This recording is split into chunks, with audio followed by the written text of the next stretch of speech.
Hi, I'm Bill Carmody and I'm the Marketing Whisperer. And today on the program, we have such an incredible honored guest, Stephen M R Covey. And before he comes in and says hi, I'm just going to share a little bit of background. Who is Stephen M R Covey?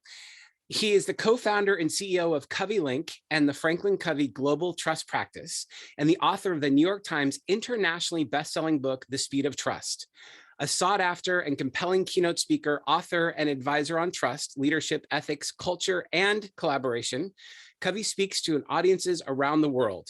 A Harvard MBA, he is a former CEO of Covey Leadership Center, which under his stewardship became the largest leadership development company in the world. Covey resides with his wife and children in the shadows of the Rocky Mountains, and you can follow Stephen at Stephen M R Covey on Twitter, Instagram, Facebook, and LinkedIn. And his book is on trustandinspire.com. Stephen, thank you so much for being here today.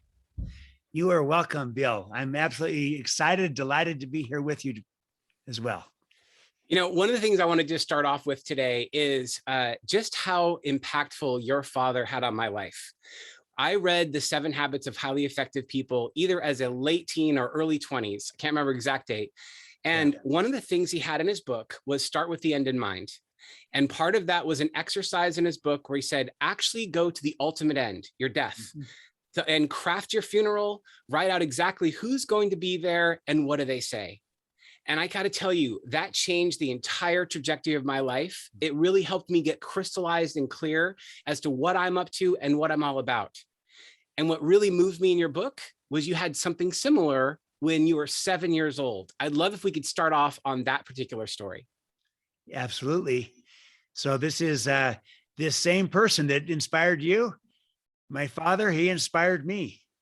And it started when I was 7, when he wrote about this in 7 Habits. The story is called Green and Clean. And it was all about me being delegated the responsibility to take care of our lawn, our yard. Now, this was, we had a big lawn, and this was back in the days before automatic sprinklers. So it was a big effort. You had to manually turn it on. And I'll never forget, I actually remember this. I was just 7 years old, but over a couple of week period of time, my father trained me every day. And he said, look, I want the lawn to be green and I want it to be clean. And those were results words, Now, how you do it, he'd say, is up to you. He says, if I were you, I would turn on the sprinklers because it will get the lawn greener and cleaner faster. But if you want, you could use buckets or hoses or even spit all day long. And, but the point was he was teaching me outcomes. Green and clean was a result. It was an outcome, and how I did it was up to me. And then he taught me about being accountable. He said, so what we'll do is we'll walk around the yard a couple times a week, but I want you to tell me how you're doing, but you judge yourself and I'm your helper.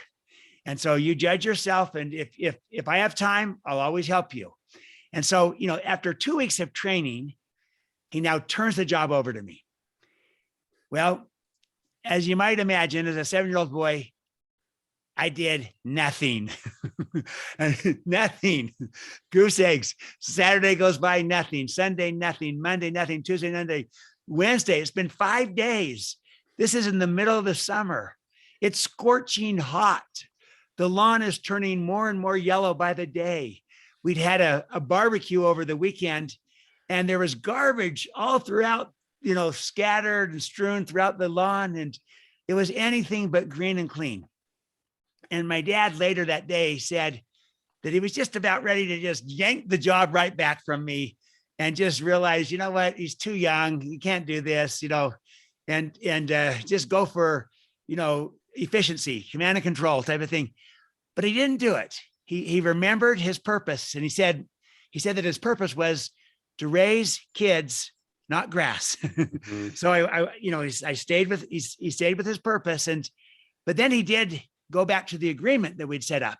And he said, why don't we walk around and you can tell me how we're doing against green and clean, like we agreed to. So we started to walk around the lawn, and I looked around and I realized this is anything but green and clean. I hadn't done anything. And I began to break down and cry. Mhm. And my dad kind of said, well, I said, it's so hard, Dad. It's just so hard. And he said, well, what's hard? You haven't done anything yet. but what was hard was me to learn to take responsibility, to own this job. Yeah. And I said, will you help me, Dad? He said, look, I told you I'm your helper if I have time. Do you have time? I've got time. So I ran into the house and I brought out 2 garbage sacks. I took one and I gave him one. And then I started to direct my dad. And I said, will you go over and pick up that garbage over there? Because it kind of makes me want to vomit. And so my dad said, I'm your helper. I'll do whatever you ask me to do. So he goes over, starts to pick up the garbage. I realized at that point that, you know what, I'm directing him. And it began to seep into me that this is my job, my responsibility. And from that moment, I began to take responsibility. And the rest of the entire summer, I took care of the lawn. It was green and it was clean. Now, my father would always use this story in 7 Habits to illustrate a win-win performance agreement, setting the whole thing up and stewardship delegation. But I was a 7-year-old boy. I didn't know what those terms meant, Bill. But here's what I did know as a 7-year-old. It was simple. I felt trusted. Yes. I felt my father trusted me and I didn't want to let him down. I was too young to be worried about, allowance or status, but I didn't want to let my dad down. And so I rose to the occasion. I responded to the trust he gave me and became more trustworthy and rose up and took care of the lawn, and it was green and it was clean. My father, as just a 7-year-old boy, trusted and inspired me. And I look at this story and I say, you know what? If this can work for a 7-year-old, I'll bet it could work for a 27-year-old or a 47-year-old or a 67-year-old, for anyone. People want to be trusted. People want to be inspired. I did as a young boy, and it brought out the very best in me. I think this kind of approach to leadership brings out the best in others as well. It's what we want. It's what we need today. We need trust and inspire, not just more command and control. And that's the idea. That's a perfect segue into my next question, which is really looking at the old paradigm of command and control, or what you also refer to as enlightened command and control. Yeah. Why is it that no longer works, if it ever did? Yeah. And I like that you added, if it ever did, because I will say this, we've made some progress through the years. We used to be more authoritarian command and control. And I was in the midst of the industrial age, and it was far more, more authoritarian. Now we've added emotional intelligence to it. We've added strengths to it. We've added submission. We've added trustworthiness. So I call it an enlightened command and control. It's better. It's a kinder, gentler, but still we're operating out of the old paradigm. And that still we see people as things, as assets, and we manage people like we manage things, and instead of managing things and leading people. But the reason why it's less and less relevant today, and why command and control is really past its expiration date, is because the world has changed all around us, but our style of leadership hasn't kept pace with it. We haven't changed as fast as the world is changing.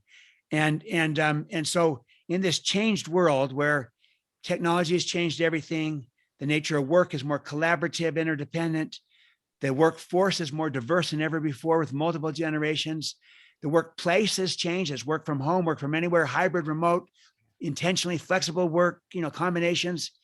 But also the nature of choice have changed. We've gone from multiple choice to infinite choice. So people have options. They don't have to just stay with the company if the company doesn't trust them or inspire them, or if they don't feel connected or valued.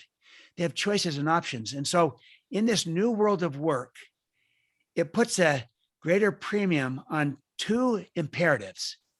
The first is to create a high trust culture that inspires people, so that we're a talent magnet. Trying to keep our best people, inspire them so that they stay with us is so important. It's always mattered, but never more so than today, when people have so many choices and options. And so I call that win in the workplace. Yeah. And then we also need to win in the marketplace. And we do that when we collaborate and innovate so that we can stay relevant in a changing world. Here's the thing, Bill, you can't command and control your way to a high trust culture that inspires people. Amen.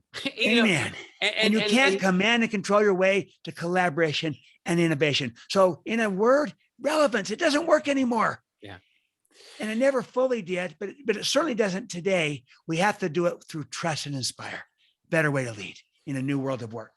Stephen, one of the things when I was reading your book, one of the most profound parables that you used to explain why command and control and enlightened command and control doesn't work was the parable of the flea. Would you mind sharing the parable of the flea as a context of why command and control simply does not work and is no longer relevant if it ever was? Sure.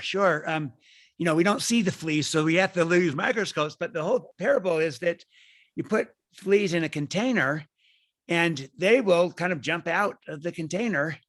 And so what studies did, they put a lid on top of the container, and the fleas would initially jump to get out, but they'd hit the top, and they jump and hit the top. So they quit jumping so high after a while, so they wouldn't hit the top.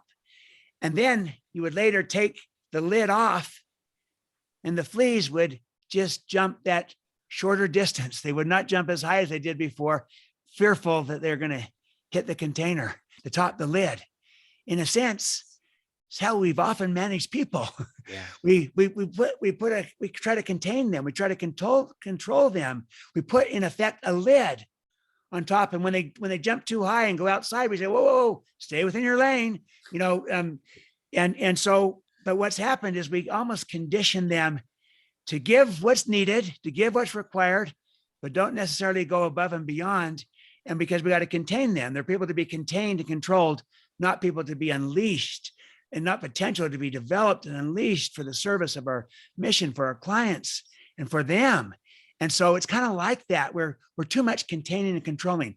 The vast majority of the people in our organizations today have far more creativity, talent, ingenuity, abilities, and capacity than their current job requires or even allows them to contribute.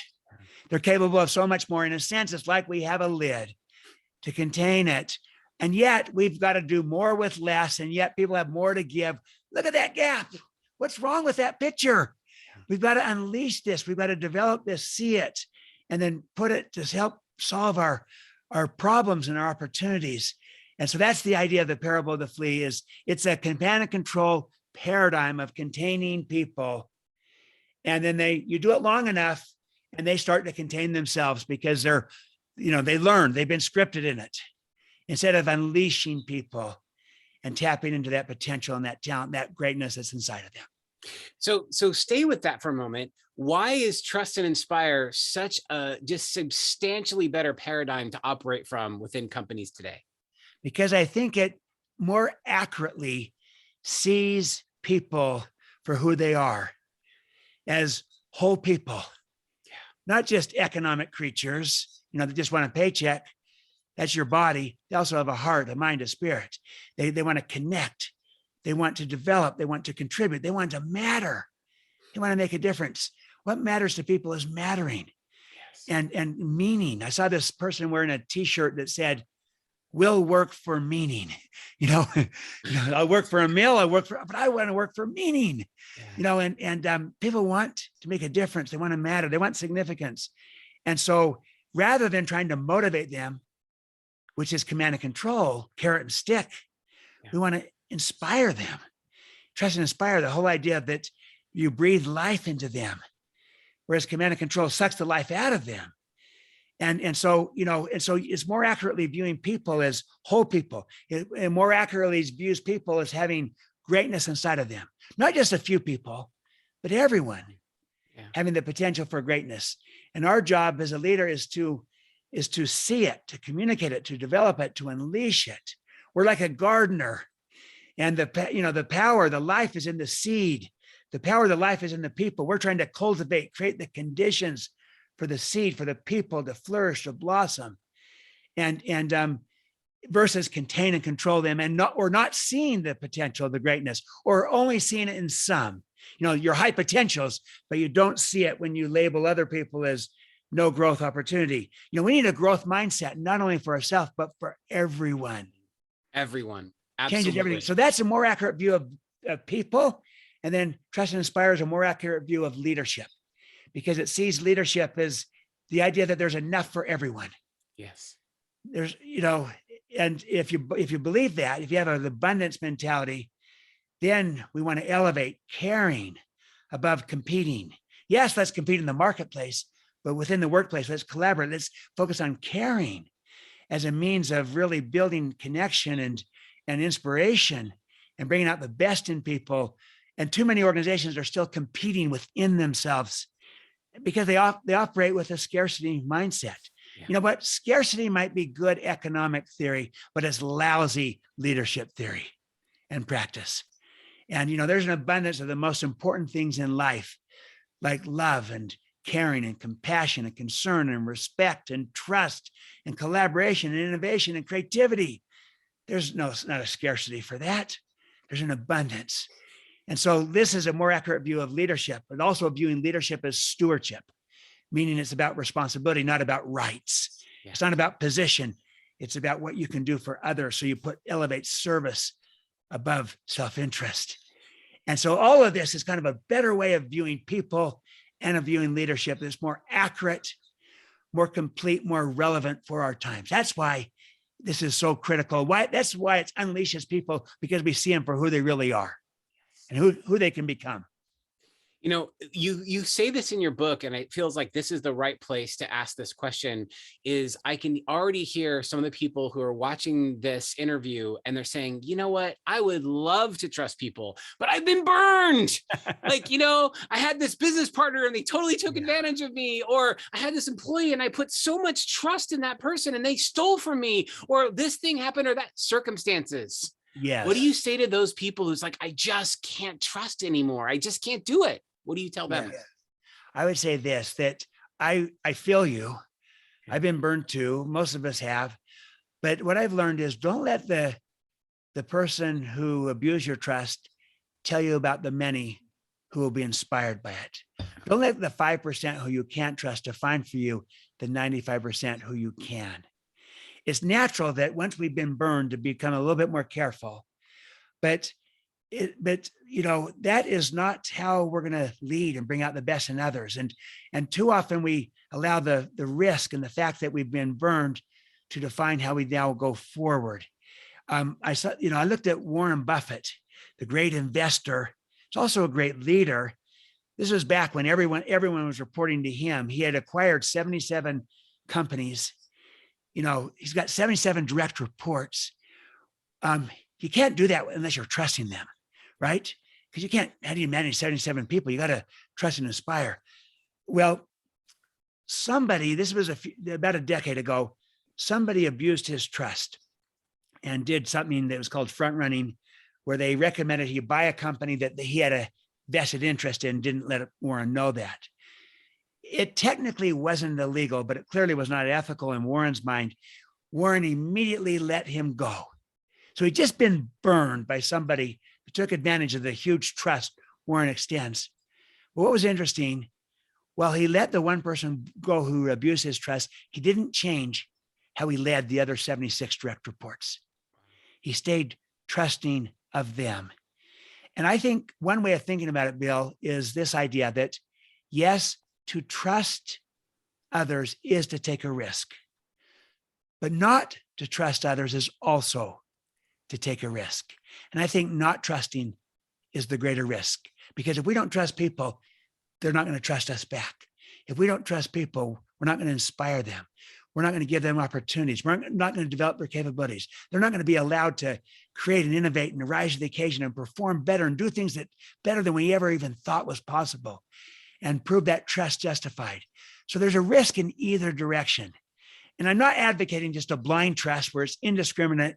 You just trust anyone and everyone without expectations or accountability. No, I call it a smart trust. Mm-hmm. You use good judgment. You always build an agreement like my father did with me in Green and Clean. He clarified expectations. We agree to a process of accountability. So it's a smart trust being extended. But I think if you do that, people will learn that, yeah, maybe there's a few people we can't trust, but most people we can. It's a better way to lead. It's a better way to live.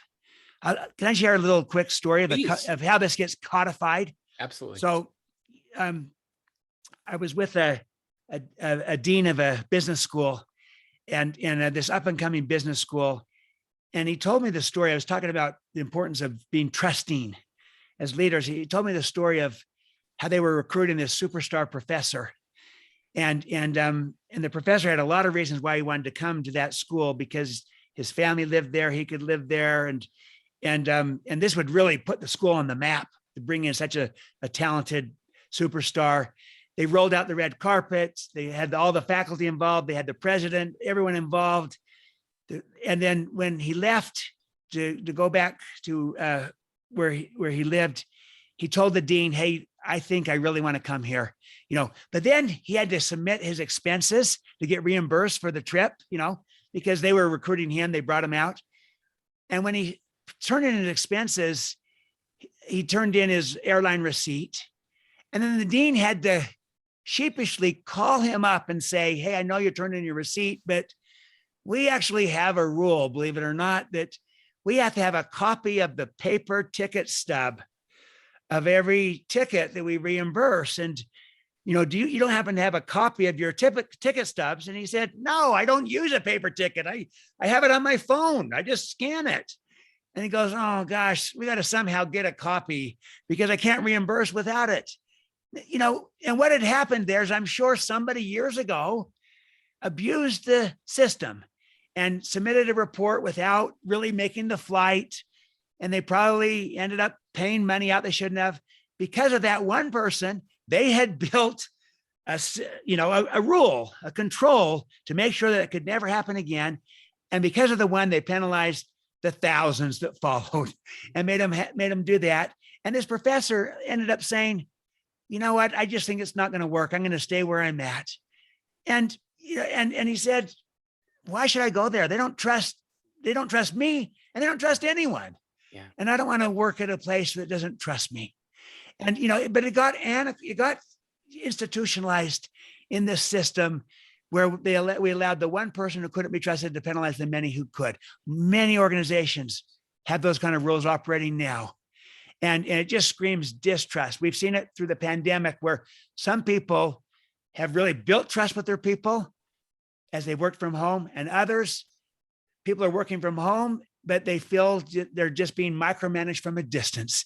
And people, companies have put in place surveillance software to make sure that they're really doing the work, and it screams distrust. So we've got to become more trusting. There's a risk in either direction, but the lesser risk is to extend the trust than to withhold it. Stephen, I love that. It's such a good example of how something small can really be looked at from the entire ecosystem. Like if they don't trust an expense report from their own people that they literally invited me out to do this, this shows me a window into how it's going to be. If it's going to be bureaucracy and red tape and we're not doing the right thing, we're going to focus on policies and procedures over doing what's right. It's not worth coming to this organization. And that was the message. And it was sent in a simple way. But how often are we doing that in our organizations all the time? Like we kind of trust you, but not really. Like, this is like, we have these systems and process because we don't really trust you. We say we do, but by our actions, it's not following through. And I love that example. It's fabulous. Well, beautiful. And what you're saying, Bill, is exactly right. We say we trust you, but our behaviors indicate that we don't. Yeah. We say that we trust you, but our policies and procedures get in the way of that statement, and they scream, "No, we don't fully trust you." And again, you're working from home, working from anywhere, but I've got to make sure that I know you're really working, so I track your keystrokes. Can you imagine? I mean, and that's happening in many places, but the people feel distrusted, but they also work around it. They figure it out, and you're not getting their creativity. Instead, their creativity is trying to figure out how to get around this distrustful process that they feel almost dehumanized by.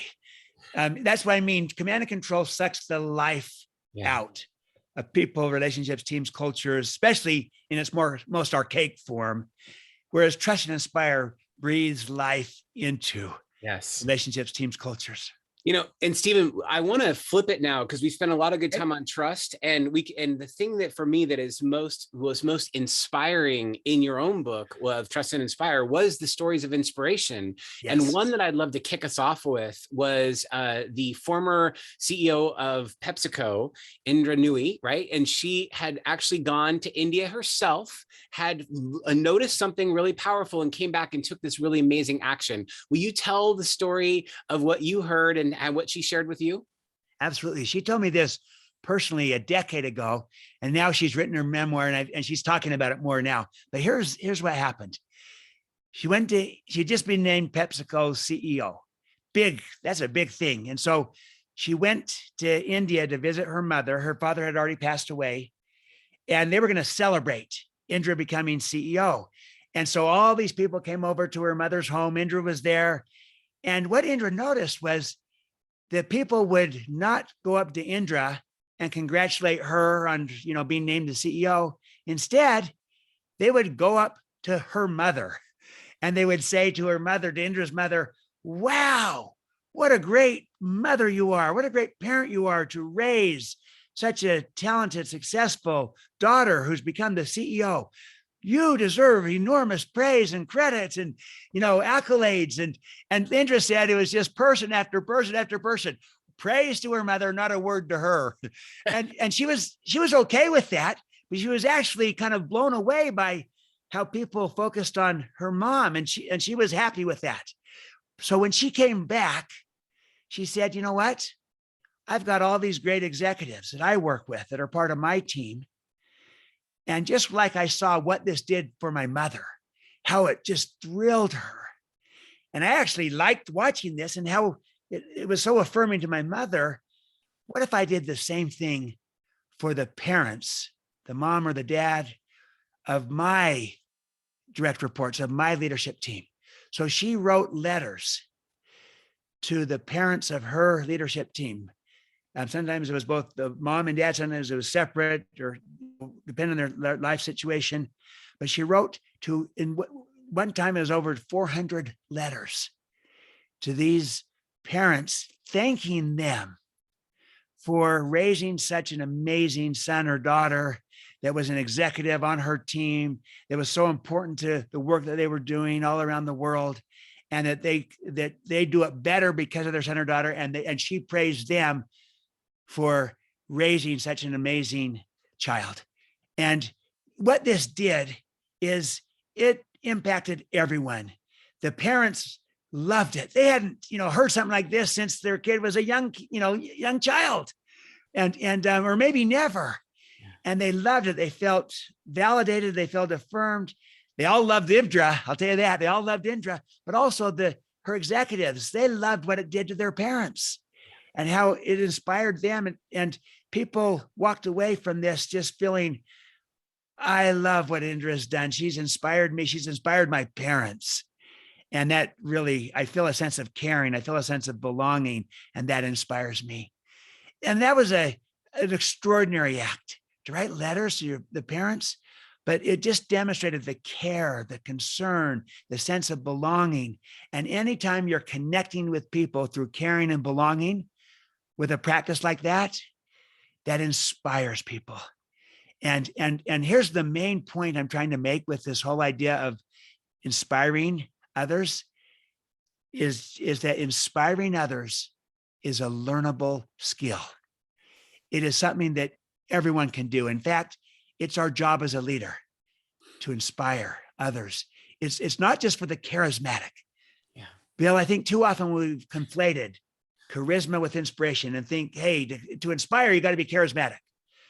But I'll bet I'm like you. I know a lot of people who are charismatic, but who don't necessarily inspire.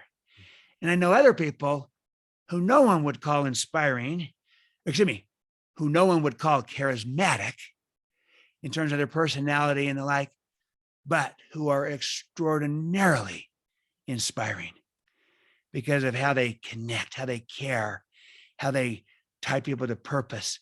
And so inspiring others is learnable. It's a skill. It's a competency. And I've spent so much of my career on how trust is a competency. And now I'm saying inspiration.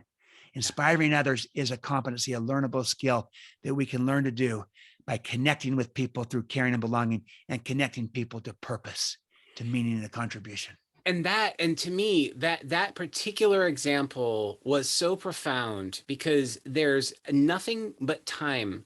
That's the only thing it took. Thoughtfulness and time. And it's just being kind. It's like, look, I have these direct reports. I have these executives that work for me. They are spending so much of their lives at work to do what we're all trying to accomplish in this organization. And all she had to do was acknowledge how her parents felt when they found out about other people praising her parents about her. And she applied that and said, I got it. This is a great insight. And just taking time to handwrite 400 letters. Now, I know that's a lot, but think about the incredible value. And people would say, well, I don't have time for that. You know what? You don't have time not to do stuff like that. Because if you think about how many hours then were applied to the team, who are now fired up and completely inspired by their leader and inspired by this organization that took time to actually get them to that space. Oh my God, it's so profound, and it's so easy, and anyone can do it. Anyone can do it. Just having enough empathy that you actually care. You care about the person, you care about their family dynamic, you care more than just the job role they're in.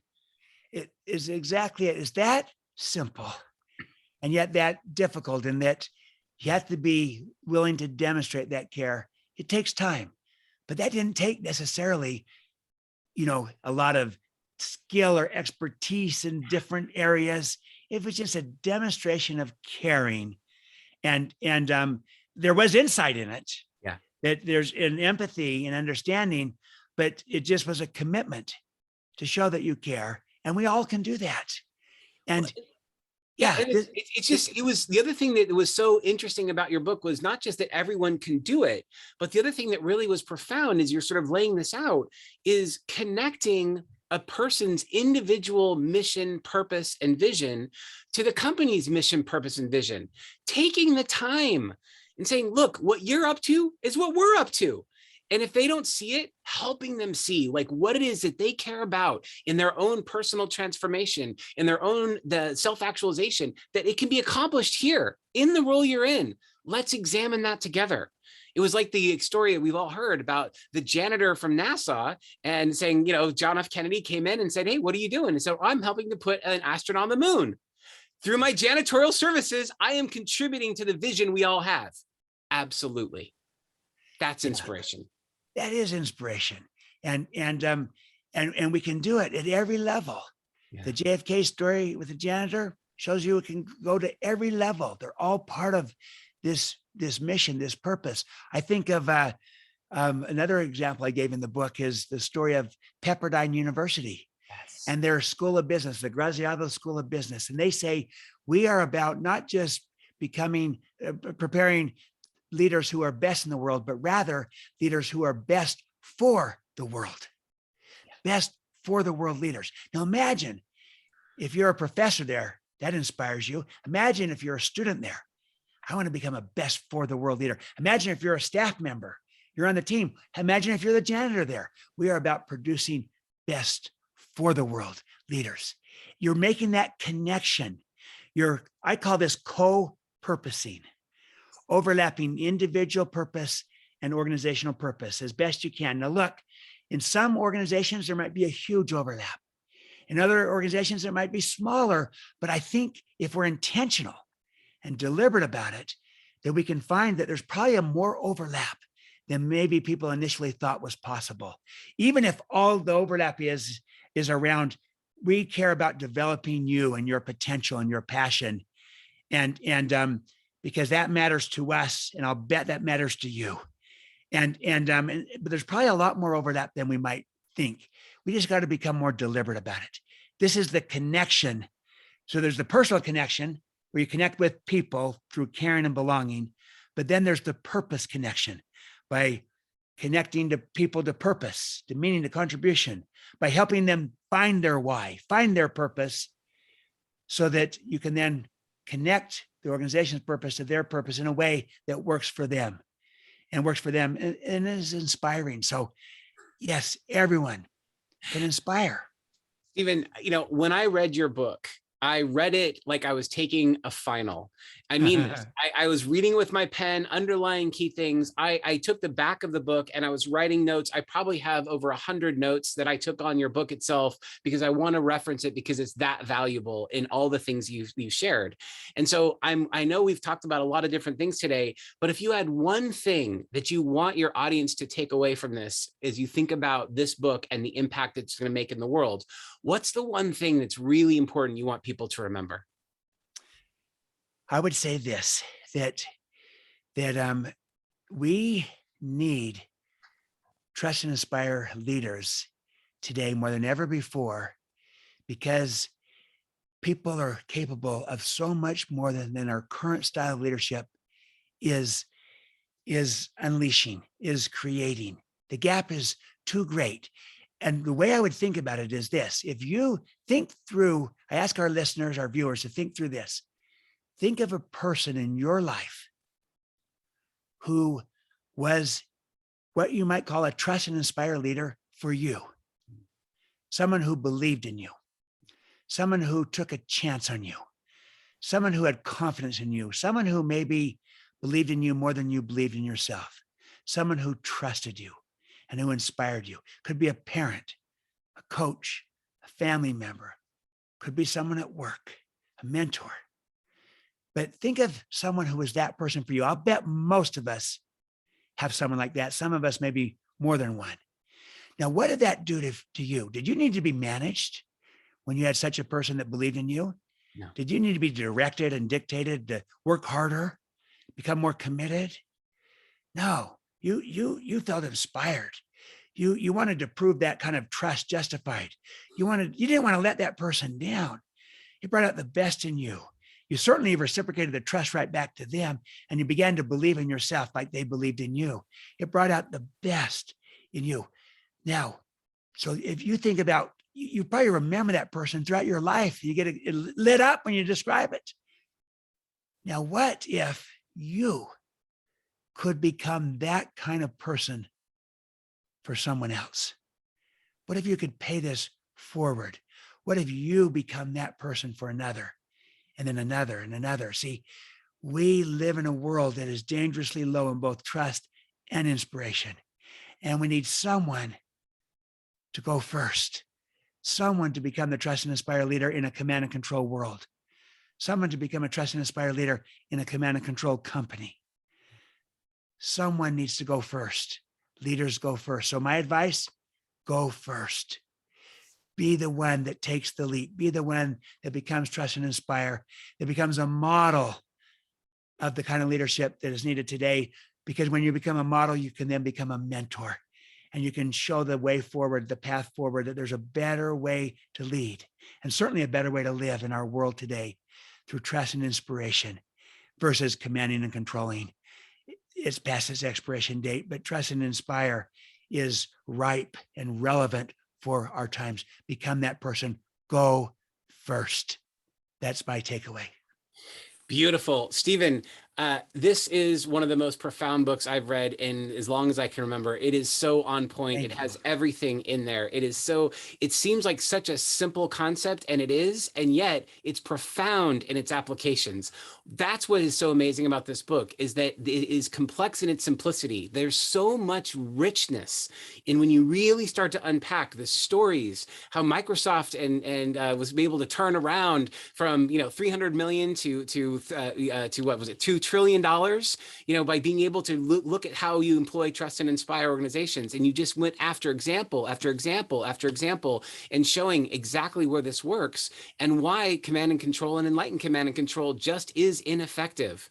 So the last thing I want to ask you in this is, with all the richness we've had in our conversation today, is there anything that I've missed out that you really want to make sure the listeners hear? Because there's so much wisdom here, and I don't want to miss stuff, but there's just I can't, we could talk all day about this, and I'd love to, but I really want to know, is there anything else there? Because we've covered a lot of ground. Is there anything else that you think would be really supportive for someone to really hear you say as we begin to round up this interview? I would say this, that in this book, I talk about the 3 stewardships of a trust and inspire leader. And a stewardship means a job with a trust. Yeah. So these are responsibilities we have as leaders, stewardships for the people that we lead. And they're simple. And we've been saying them throughout, but let me just put them together. It's three things: modeling, trusting, and inspiring. So you model, you trust, you inspire. Modeling is who we are. Trusting is how we lead. Inspiring is connecting to why it matters. Now, look, I mentioned modeling, that you got to go first. Someone goes first. So you model the behavior, you model the values, you go first.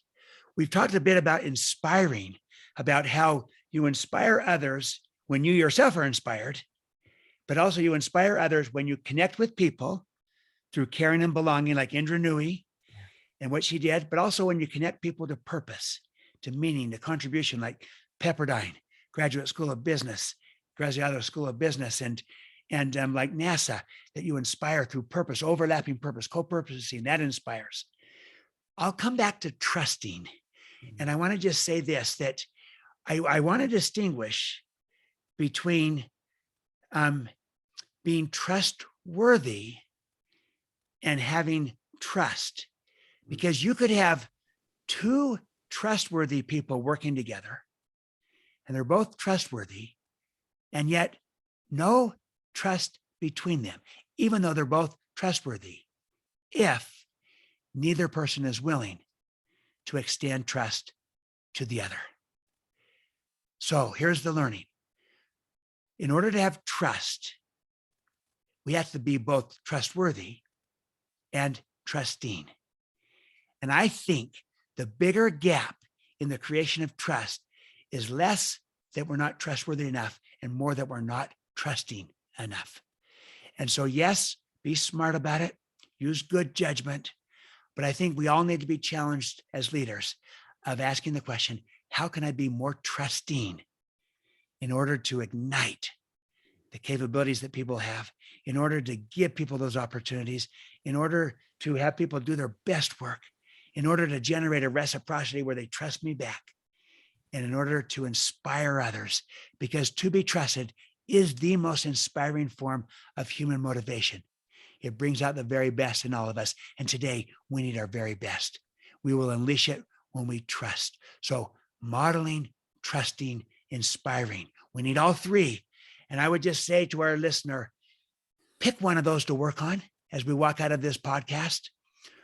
All three are important, but if you could just get better at one, pick one to work on and try it, test this.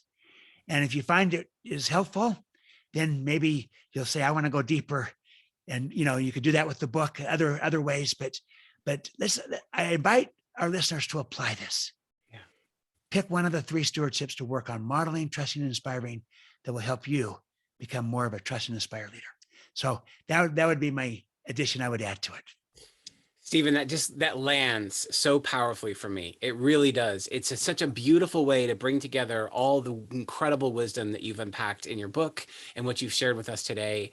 It is, as I said in the beginning, it is an honor and a privilege to be speaking with you today. It is the information and the wisdom you've shared is profound. It is such an incredibly compelling read. And it actually shows me like the modeling piece. I'll tell you, for me, I'm working on modeling. I understand that trust and inspire are both part of what I want to do, but I agree, leaders go first, and the ability to model that which we want to see and to show up in that way and be able to do it in the ways that we want to see others exemplify, that to me is just so ridiculously powerful and so simple that we could just say, this is what we're going to be doing and this is what we're going to be working on. And then we continue to work on trusting and inspiring and just keep doing it. And if we all start doing that, look at what the world will become. Look at what our organizations will become. Look at how powerful we all become. It's beautiful. Absolutely. Well, I love it. You're working on modeling. Let me tell you which one I'm working on right now. I'm working on inspiring through caring, through those simple acts. And as I'm sharing my book with people, I'm choosing to write personal notes that I'm sending out. I'm writing a description in the book, and then I'm writing a personal note to the person. I know. And you're actually doing it. You're not just talking the talk. You took it. There's the inscription in the book. And I will tell you, I was blown away by the note. Absolutely blown away. And you know what? You didn't have to do this. And yet it means the world. It really does. It's so Well, thankful. Thank you. well, thank you. Well, thank you. I'm trying to connect with people around what I think is my very significant work that can make a difference in the world. And so as I share these ideas with people, I'm trying to show I care. I care about them, and I appreciate them, and I value them, and I see greatness inside of them. And I'm just trying to just do a small personal touch to demonstrate that. It just takes time and effort, and it takes caring. And I mentioned this in the book. We talk about in our command and control world a span of control. Bob Chapman, I quote him, he talks about a span of care. And it's a way of viewing people rather than all these people are in my span of control. That's a command and control paradigm. All these people I have interaction with are within my span of care, where I can demonstrate greater caring, concern, and in the process of doing that, greater inspiration will come out of it. And I'll be a better trust and inspire leader. We need that in our world today. We can do this. So Yes, I invite all of us to go first and become the kind of trust and inspire leader that we want to be led by, and to become that for others, for those that we lead, including in our homes, with our children, in our neighborhoods, with our nieces and nephews, with our grandparents, our grandkids, whatever our roles, responsibilities might be. The key to becoming a trust and inspire leader is to first become a trust and inspire person, inside out. Stephen, I am completely inspired by you. This has been a phenomenal interview. And seriously, do yourself a favor as you're watching this. Go click on and buy this book, trustandinspire.com. Check it out. You will not regret it. It is such a phenomenal read. It is both profound in the wisdom and so easy because there's such good storytelling throughout. You've heard some of the stories today. There are so many more really powerful stories already built in this book. It is fantastic, and you'll be glad you did as you model trust and inspire just as Stephen has described today. Stephen, thank you so much for being here today. I really appreciate you. It has been an honor and a privilege. Thank you, Bill. It's a treat for me to be with a marketing whisperer who's an extraordinary leadership whisperer as well. So I'm really honored to be with you, and I appreciated this chance also to be with your listeners and viewers. Appreciate you, Stephen. Thank you so much. Thanks, Bill.